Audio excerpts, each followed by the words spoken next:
subscribe the channel and hit the bell icon. Thank you. नमस्कार दोस्तों, आज हम मिलेंगे लुइस ब्लैरियट से, जो इंग्लिश चैनल यानी ब्रिटिश खाड़ी को पार करने वाले पहले इंसान थे।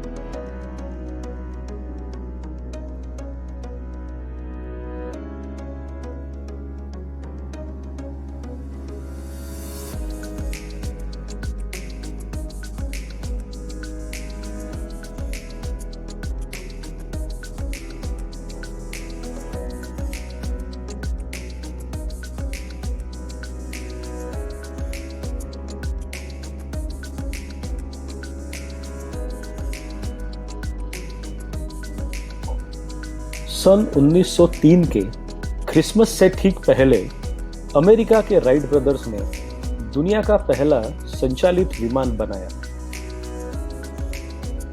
इसी घटना की वजह से विमान बनाना एक अंतरराष्ट्रीय संघर्ष बन गया था, मानो जैसे विमान उड़ाना एक नया तकनीकी चमत्कार था। कुछ वर्षों के भीतर ही लुइस फ्रांस के प्रमुख वैमानिक बन गए थे। लुइस एक कुशल इंजीनियर थे, जिन्होंने हाल ही में ऑटोमोबाइल के लिए एक आविष्कार बनाकर कुछ पैसे कमाए थे।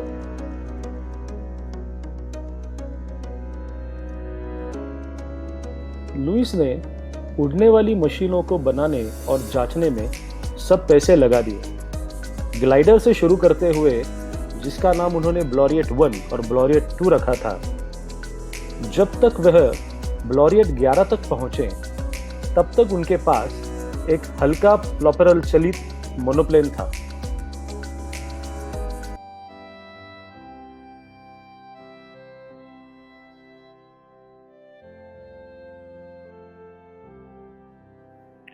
लुइस इंग्लिश चैनल यानी ब्रिटेन की खाड़ी पार करने वाले पहले व्यक्ति बनना चाहते थे।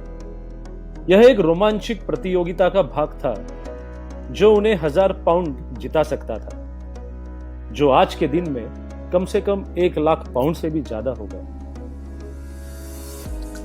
हालांकि एक चुनौती यह थी कि ब्लैरियट 11 20 मिनट से ज्यादा दूर कभी गया नहीं था, और चैनल को पार करने की दूरी 37.8 किलोमीटर की थी, जिसके लिए कम से कम 40 मिनट का समय लगना था।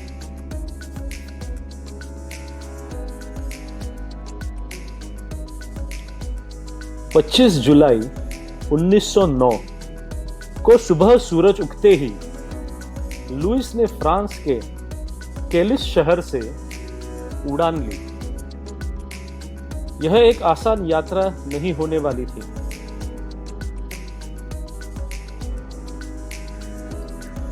लुइस ने उसके मोनोप्लेन को 75 मीटर की ऊंचाई तक रखा था। लगभग 65 किलोमीटर प्रति घंटा की रफ्तार से लुइस जल्द ही उस छोटे एस्कॉर्ट जहाज से आगे निकल गया, जो चैनल में उसे सही दिशा दिखाने का काम कर रहा था। लुइस के पास कोई कंपास नहीं था, इसलिए एक बार जब बादलों की वजह से एस्कॉर्ट जहाज दिखाई देना बंद हो गया, तब लुइस को यह पता लगाना मुश्किल था कि फ्रांस का तट कौन सा है और ब्रिटेन का कौन सा।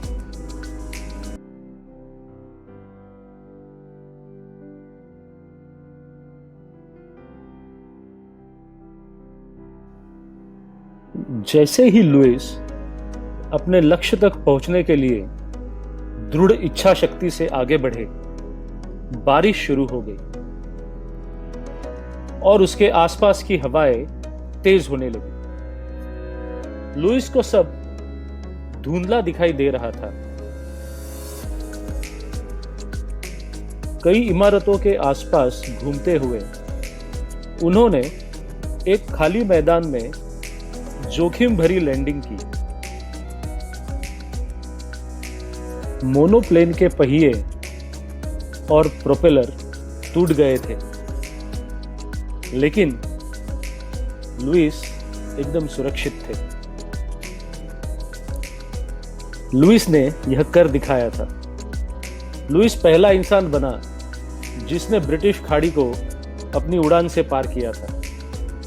लुइस ब्लैरियट ने 1000 पाउंड का पुरस्कार जीता और पूरी दुनिया में सुर्खियां भी बटोरी।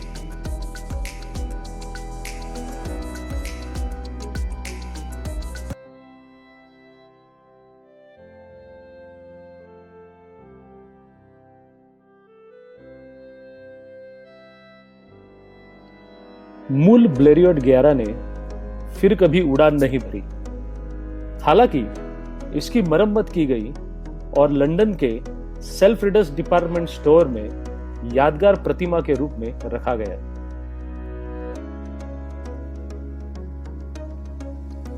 लुइस ने एक साहसी एविएटर की अपनी प्रसिद्धि को एक सफल विमान बनाने वाले व्यवसाय में बदल दिया और 1910 तक उनकी उड़ान मशीनों ने उड़ान के अवधि, ऊंचाई, गति और दूरी के नए रिकॉर्ड स्थापित किए। तो दोस्तों, यह है कहानी हमारे इपिक हीरो लुइस ब्लैरियट की। देखने के लिए बहुत बहुत शुक्रिया।